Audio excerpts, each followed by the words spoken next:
Welcome to the Sales Lead Dog Podcast, hosted by CRM technology and sales process expert Christopher Smith, talking with sales leaders that have separated themselves from the rest of the pack. Listen to find out how the best of the best achieve success with their team and CRM technology. And remember, unless you are the lead dog, the view never changes. Welcome to Sales Lead Dog. Today, I have joining me Joe Khoei of SalesX. Joe, welcome to Sales Lead Dog. Thank you, Chris. Joe, tell me a bit about SalesX. So SalesX is a digital advertising agency. We do mainly Google ads, and we also do some Microsoft and Facebook ads. But 90% of our work is Google ads, and we've won 5 times the US search awards. First place for our Google ads work, 3 times for best agency, and twice for other stuff, best use of data, best campaign.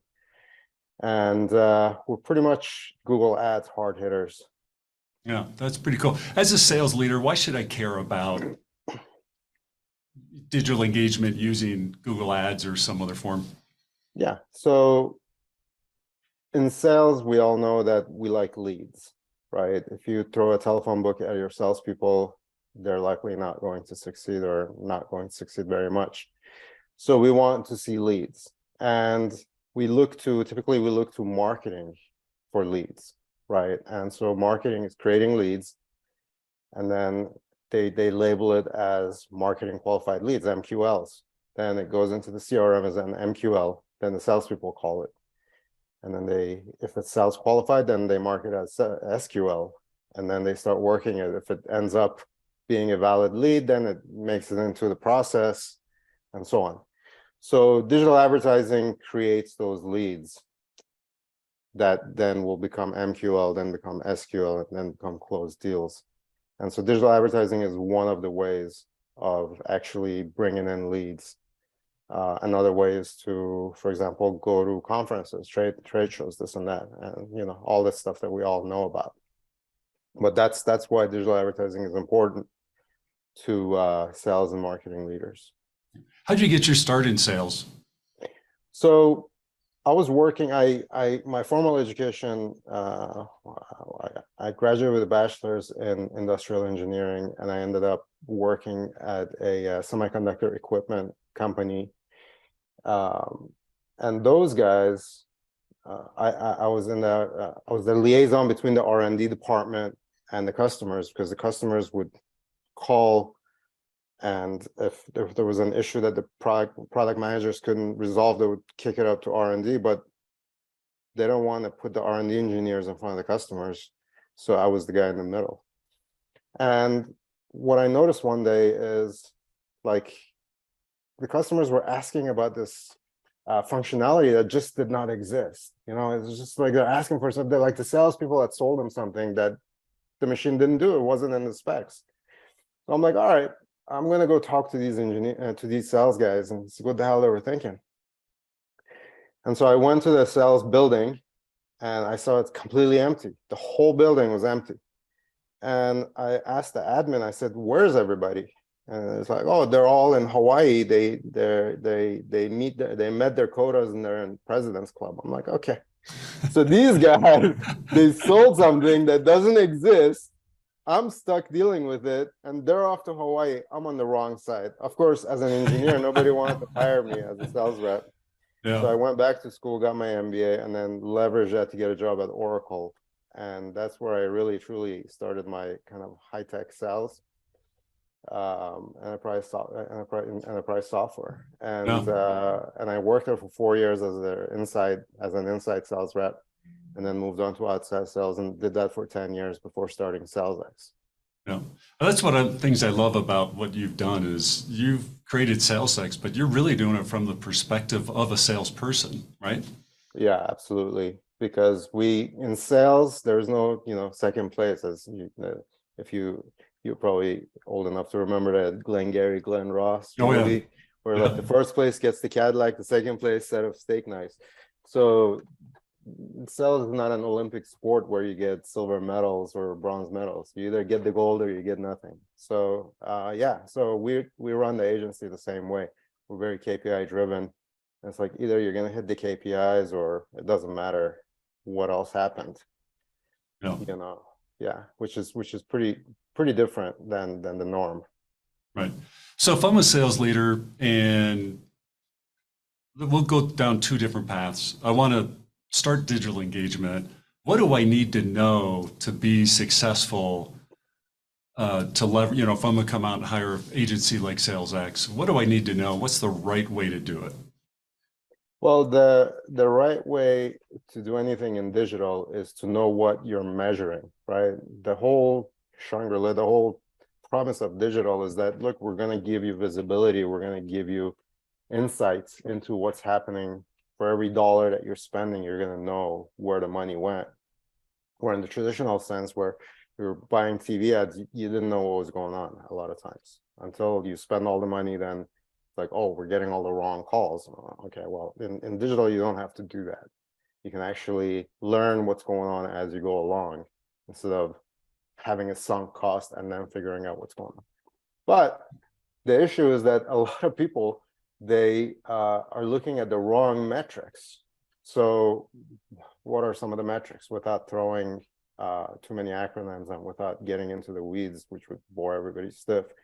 I'll just tell you that sometimes agencies show metrics like how many times your ads were shown, or how many times your ads were clicked, or how many times your pages were visited, or maybe how many actions people took, or even how many leads people sent in, or how many calls people gave you. Those are all metrics that are available through digital. But those, I mean, the first batch of metrics that I told you, those are, you know, not necessarily as good as the second batch, which is how many leads you got and how many calls you got. But let's say even the leads and the calls, those metrics aren't necessarily good enough either. What is good enough is, to me, is what you can put into the bank account. Okay, when you get a closed, you know, deal, you get the PO, you give a copy to your sales admin, you give a copy to the finance, and you give a copy to the consulting department. That's the thing that's made you succeed. Otherwise, it's for the most part, it's worthless. It's just activities. It's not results. Right. So, right. yeah. So in order to get those results, really what you're supposed to be tracking is not the cost per click or the cost per lead or the number of leads or the number of calls or the number of clicks or the number of ads shown, impressions, any of that stuff. What you're supposed to be tracking is cost per closed lead. Okay. Right. And so when you track cost per closed lead, which in this industry it's called CPCL, that's the acronym for it, then you're seeing kind of which way you're headed. Okay. The beauty of doing digital advertising is that, and mixing that cost per closed lead desire with a CRM environment, is that when you buy a click, let's say you buy a click through Google, there's a unique identifier attached to that click. And that unique identifier is called the GCLID. The GCLID stands for Google Click ID. So if you buy 10,000 clicks, each one of those clicks, there's a unique identifier attached to it. Okay. So a good agency would pass that unique identifier onto your lead, and then there would be a place in your CRM where that would reside. That unique identifier would reside in the CRM, and it would go through all the stages of the sales. And then you would be able to identify, oh, okay, this one was a marketing qualified lead, and it became a sales qualified lead. Okay, so these are different from these marketing qualified leads that didn't become sales qualified leads. Right. Or this was a sales qualified lead that closed in a week versus 2 weeks versus 3 weeks. Or this is a sales qualified lead that actually closed versus sales qualified lead that got rejected later, didn't close, wasn't qualified, whatever reason. Okay, Right. so then you can take what closed And then you can track that back all the way to the beginning of that click. If your agency knows what they're doing, you can track it back to what's called the converting search term. So we all hear keywords. Right. Keywords this, keywords that, keyword blah, blah, blah, blah, blah. What we don't hear is search terms. Search terms are keywords that people type in to the Google search box. Right. When you hear keywords, is the keywords that we're putting into the campaign that's trying to match up to the search terms. Well, make a long story short, you could take the closed leads, track it back to the converting search terms, and then you could say, oh, that's the Shangri-La, that's the cup of Christ, kind of, that's the philosopher's stone of my business, is that if people searching for that search term converted into a closed deal. So out of those 10,000 clicks, 100,000 clicks, 200,000 clicks, 500,000 clicks that I bought, Yep. how many of these search terms, converting search terms, were available, and how many of them did I get clicks on? Yeah. Let's spend any amount of money to get clicks on as many of them as possible. Right. You could, and that's called an impression share, like Yep. a click share. So let's say this particular search term, people search for 1,000 times a month, and your ads showed for 300 times. Okay, so your impression share for that is 30%. Right. You could run that impression share up to like 80% without a marginal diminishing return. Right. So that you're leaving all that money on the table. Meanwhile, you're buying clicks that are leading to other stuff Right. that's not necessarily converting as a closed lead. Right. Okay, so this is all kind of business value that you need to infuse into your advertising technology. Like, you need to work the advertising technology in order to extract business value out of it, instead of work the advertising technology just to have some metrics that don't add to the bottom line. Right. Right. That's fascinating. This is like a master class. I'm like, this is awesome. Yeah, this is very useful. Like, so if I'm a sales leader, I mean, you're really getting into what I need to care about. Because that's the thing that's always confused me about that is, yeah, I'm hearing all these terms, but I'm like, that's great, but I want to know what revenue I'm driving out of this. You know, that's ultimately, that's what I'm being measured on, right? Right. And so I want to measure this spend, you know, this investment I'm making on marketing to generate those leads. I need to be able to connect those dots. Right.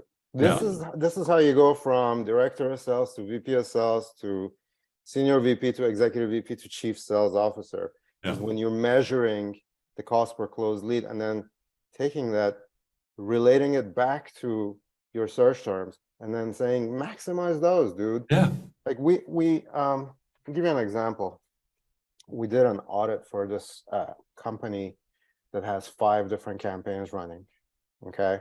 Mhm. They spend $1.5 million over the course of that 4-month audit that we did. So Yeah. roughly, you know, slightly more than 300,000 a month. They're spending Yeah. about 400,000 a month. Okay, 360, 370 a month. They had 5 different campaigns running. Okay, I noticed that somebody actually had tracked the closed leads back into their campaigns, which is not a given thing. This takes active know-how, but somebody had done it. So I'm like, oh, that's amazing. Let's track that back. So we started looking back at what's going on, and we found that the average cost per closed lead is about $18,000. So they're getting these cost per leads of $300. They're like, yeah, we get leads $300 all day long. Here's a lead, $300. Yeah. Problem. That's a good number for us. But the cost per closed lead was 17 grand. Yeah. Which means what? Which means their salespeople are calling and calling and calling and Yeah. calling and calling all day long, day and night. Tons and tons of calls until they close one. Yeah. And that was the average for all 5 campaigns. But one of the campaigns, the average cost per closed leads was 9 grand. Yeah. It was just about half of what the average is for all 5 campaigns combined. Right. And so I'm like, oh, wow, this one campaign seems that people are closing a lot more leads from this campaign. So this product is a much more promising, or the buyers are much more hungry, or something is going on, or the salespeople are much better, the ones that are calling this lead. There's some insight that we're missing. So I did the math, use some spreadsheet skills, did the math to see what those closed. So they had closed a certain number of deals over that 4-month period. I figured out how much, first of all, could they have gotten more leads from that campaign, because their impression shares for that campaign was only 15%. So they could have got a lot more leads in that campaign if they weren't wasting the money in other places. That was the first thing. The second thing was, if the conversion rate, the close rate was the same, so they didn't even improve, even though you're getting all these leads and you're getting better over time as a sales rep, even if there was no improvement, the conversion rate stayed steady. If they got leads in that particular campaign, how much would they have spent to have the same number of overall closed deals over that 4-month period? And instead of 1.5 million, the number was 900K. Right. So out of 1.5 million, they basically didn't optimize. They could have optimized that and done the same number of deals for 900K instead of 1.5 million. So 600K was left on the table, which could have been then diverted into, opening up these, figuring out how to better use. 600K is a lot of money over a 4-month period. That's like 100. And you annualize that out. It's real. That's pretty serious money. Yeah, that's like 1.8 million, right? So anyway, the point is that when you're tracking the right things, you could make improvements that are yielding continuous improvement to your overall sales teams. Okay. Now the salespeople are getting better trained on one particular type of lead. Those are the big, and we've run into that before, where we've had clients that thought their best customers are these kinds of customers, but then after we started tracking the closed leads all the way back to the converting search terms, we found that actually these aren't your best customers. These guys are your best customers. These ones that you thought are your best customers, they're actually kind of dumb, because they're putting in the wrong data, because they're not dumb like as an IQ dumb. They're just like dumb in comparison to what you're offering them. They're not connecting the dots that what you're offering them is not going to solve this particular problem that's pushing them up to this tier. The maximum that you can solve is the people that end up in this tier. So the entire business model was focusing on the wrong clients, and their conversion rates were dismal. And once we figured out, oh, wait a minute, these are the guys that are really converting, their business model completely changed. This particular client, when they started with us, their cost per clicks were like $7. Okay.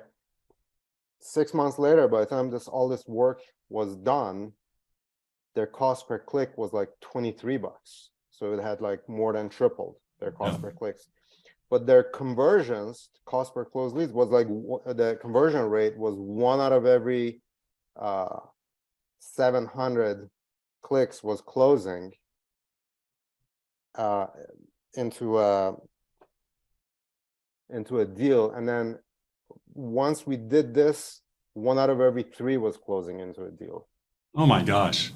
So so their cost per closed lead, instead of like $4,900, it went down to like $100, $70. So made a huge difference for them, because they're tracking the right things. You're not tracking some. And the problem, I'm not blaming agencies for this kind of folly, because they're not the guys that are running agencies. They're looking at their particular specialty. They've never been on this side of the equation, so they're not thinking about it this way. And that's the difference that we offer. Yeah. And that's the thing that gets me going. I mean, I basically the only work that I do is just think about this kind of stuff and for our Right. clients and Right. for ourselves. So you're doing all this work to generate these leads. As a sales leader, what should I be doing with my sales team to make sure they're using the right approach when they engage with these leads? Well, what I like to refer to is the kind of the wildlife channel on Nat Geo, when you're looking at the bird, the mama bird that's feeding the baby birds. Mm-hmm. The mama bird is like chewing the food and then pushing it down the baby bird's throat. And so in a way, I feel that in this day and age, salespeople need to do that with their prospects. Instead of saying to the prospects, hey, you got a minute? I mean, people are like, I got an idea, you got a minute, how about 5 minutes of your time, this and that. That stuff doesn't actually get any attention. That's, first of all, a lot of it is just spam email, right? Yep. It's all machine generated, artificial intelligence, kind of automated email. It's totally uncouth. Yeah.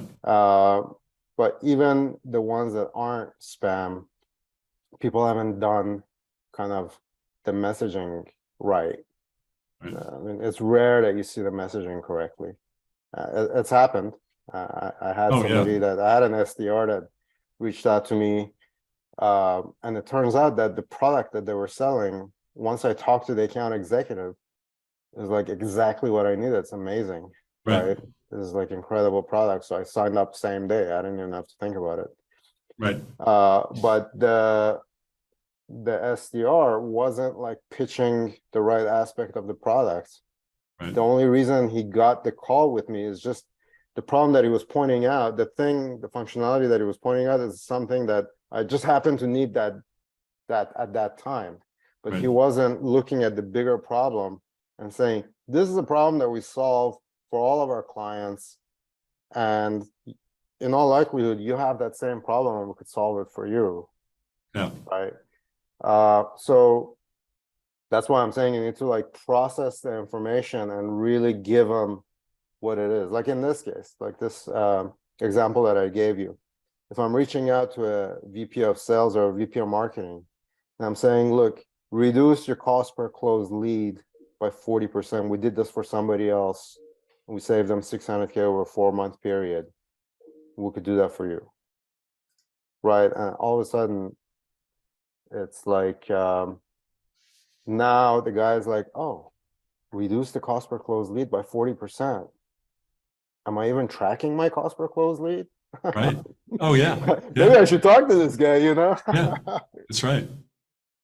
So anyway, so my advice is, if you're going to give a message, you know, try and let's say you want to have a chat with somebody and the outcome of your chat they're going to say, okay, that's fine. Send me something. You know, you hear that a lot.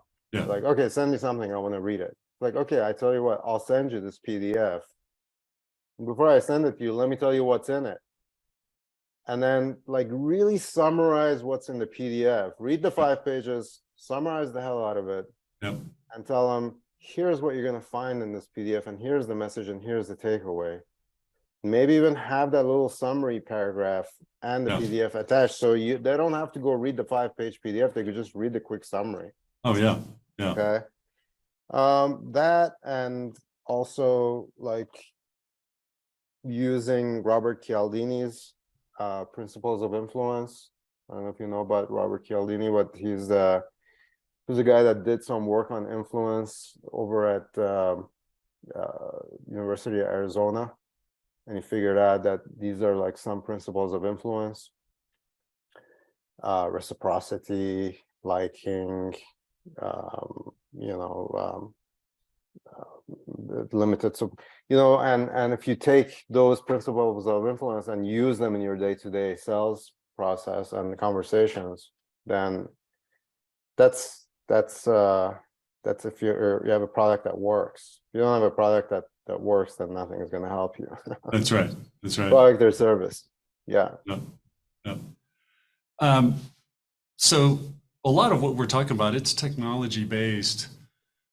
What recommendations do you have for sales leader to take this technology and connect it to the sales process? Yeah, I would say definitely look closely as much as you can at attribution. Okay, attribution, attribution, attribution. Let's figure out what yielded successes and what yielded failures and what yielded which level of success. Right. So you have kind of the A, which is the closed deal in 1 week, got paid on it 100%, easy implementation. Those are like the A leads. Yep. Then you have the B leads. Then you have the C leads. Then there's no D leads because you're going directly to F. You got A, B, C, and F. And then you have, how much money am I spending on F? How much money am I spending on C, B, and A? Yeah. Once you have the attribution, you can decipher those things. Then once you nail those numbers down, then you can say, how many A lead opportunities am I leaving on the table? Yeah.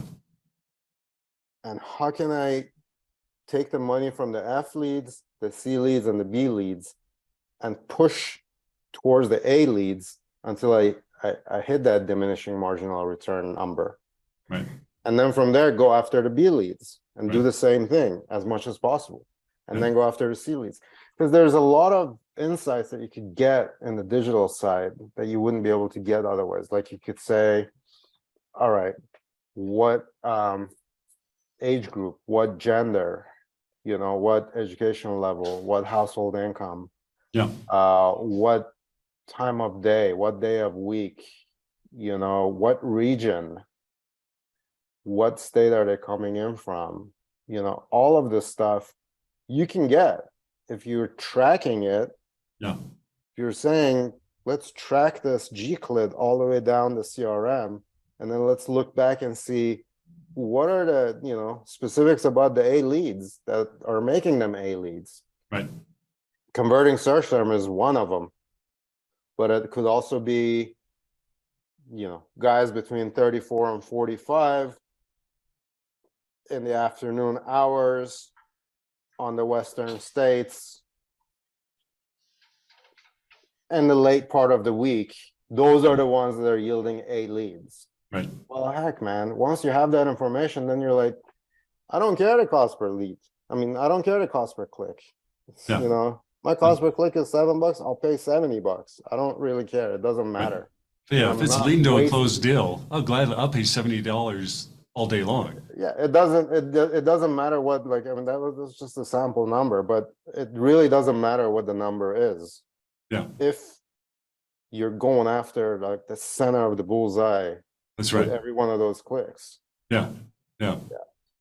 So if I'm going to start a digital campaign, how should I be, because you've thrown out some big numbers here, how should I be thinking in terms of overall spend for digital engagement? You know, if I'm getting started, what level do I need to come at to really make sure I'm getting enough volume to make it worthwhile? Yeah, well, it depends which industry you're in. Mhm. So some clicks have just become outrageously expensive now. Part of that is because of what Google's done in the past several years. They've spent probably hundreds of millions in creating into artificial intelligence technology and big data, machine learning technology, and then they've provided that free of charge inside the platform. So now in an environment where you had 3, 4, 5 players bidding in an auction environment, because that's what Google ads are, they're auction. Yep. Now you have 30, 40, 50 people bidding. Yeah. So all the cost per clicks are going up. Yeah. So if you're actually in this rising cost per clicks in that situation, you're actually wasting money on bad clicks. Yeah. Then the whole campaign can be like, you know, can be break even at best and possibly a loser. But if you're paying for these things at these kinds of outrageous prices, you need to have those kinds of tight controls over them. So to answer your question, typically you want to have enough data to be able to make these kinds of analyses, right? And so that means that a company needs to have minimum of, if they're a smaller shop, typically like the customers that come to us, the smallest ones are typically about a $5 million company. Wow. Yeah. Yeah.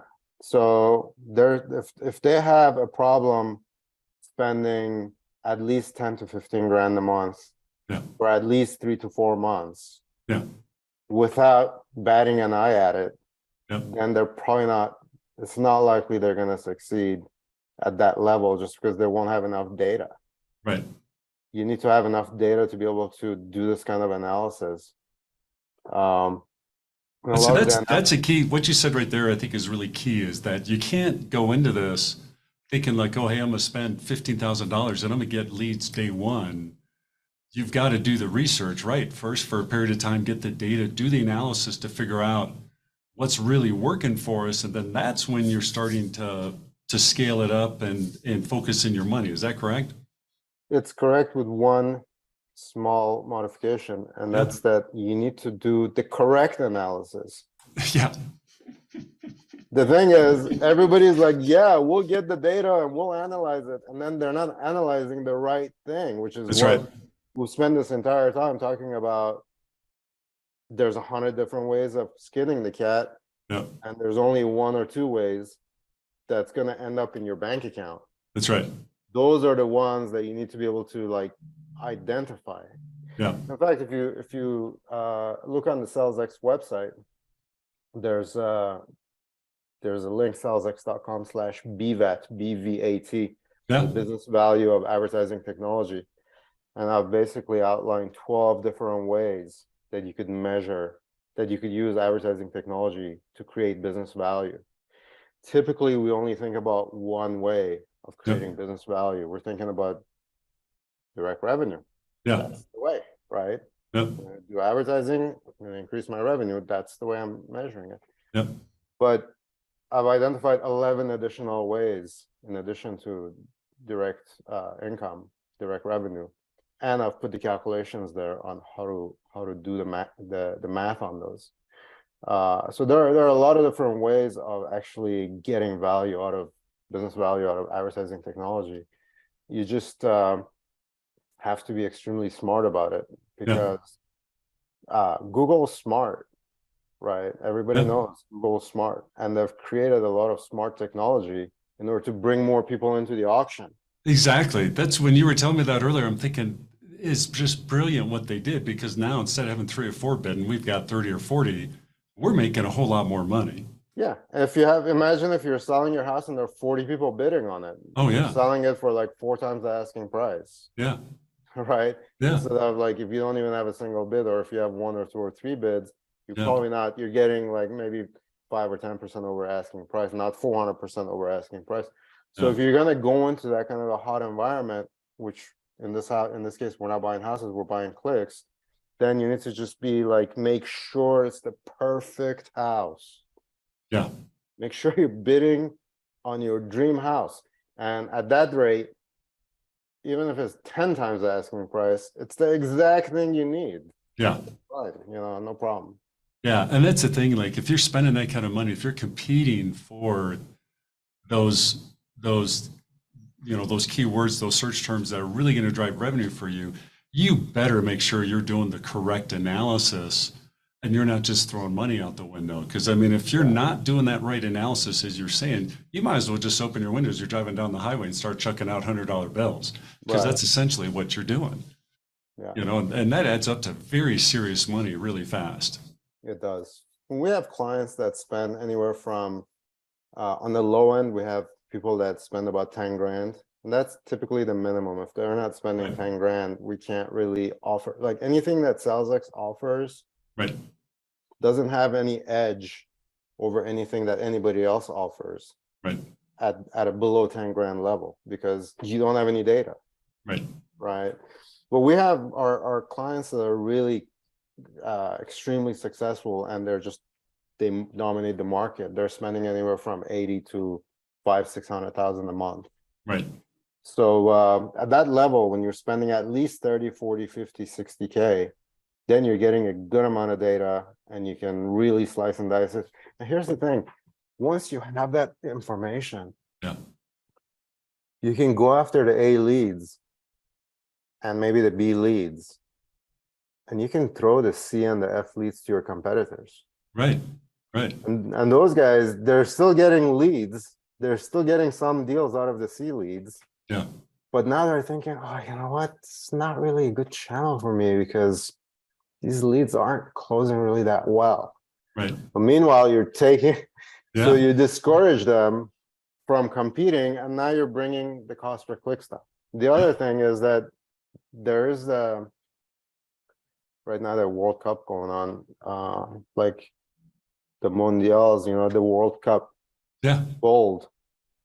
The equivalent for that in this industry is one acronym, one concept called click-through rate, CTR. Okay, which is how many times people click on an ad versus how many times people see the ad, or how many times people see the ad versus how many times people click on an ad. Right. So when you keep focusing and narrowing and narrowing and narrowing your focus, now you're going after a really tightly themed group of keywords.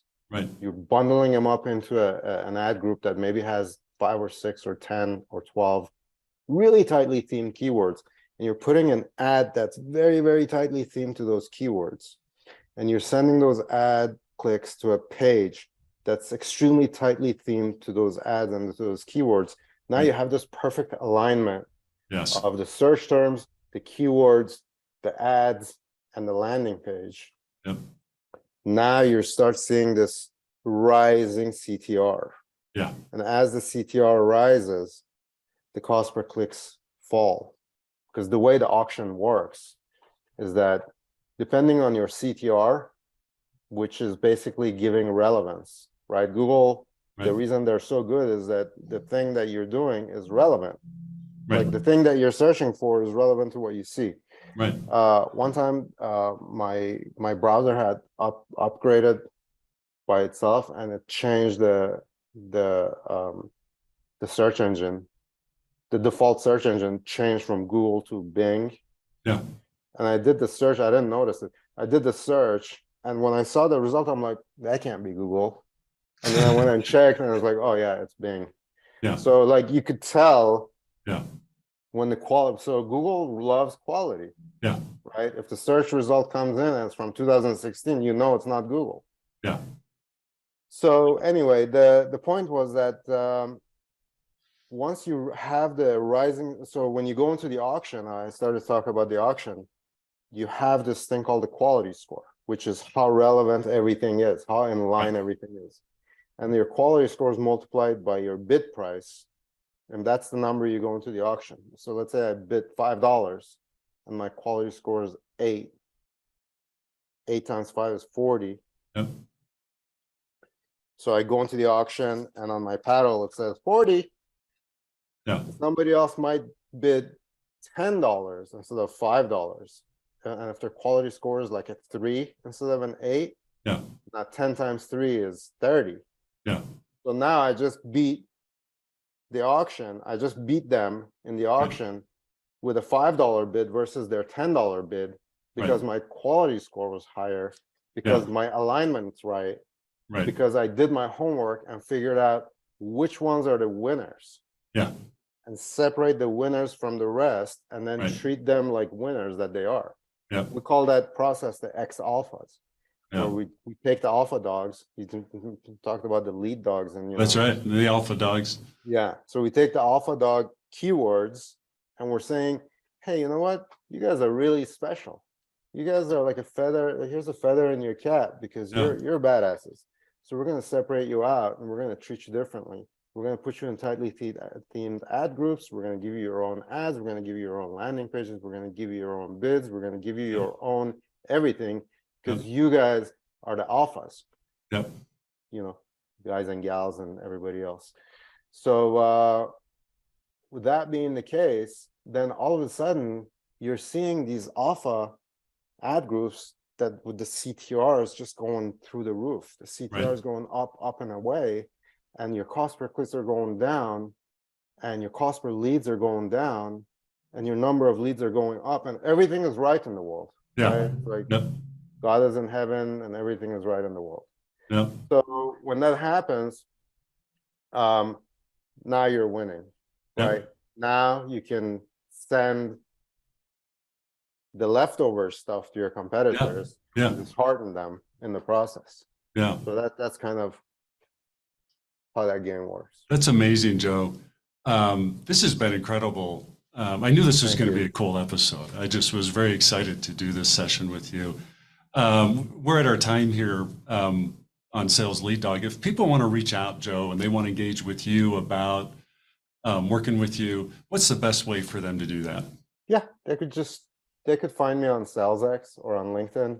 But salesx.com is an easy URL, just the word sales and the letter X. So should be able to remember that. If you can't remember that, then I can't. You got other things you got to think about. That's right. And if you don't remember that, we'll have it in our show notes. So check that out, impellercrm.com/sales lead dog, where you'll find this episode and many others. Joe, thanks for coming on Sales Lead Dog, and welcome to the pack. Appreciate you, Chris. Thank you. As we end this discussion on Sales Lead Dog, be sure to subscribe to catch all our episodes. On social media, follow us on LinkedIn, Facebook, and Instagram. Watch the videos on YouTube, and you can also find our episodes on our website at impellercrm.com/Sales Lead Dog.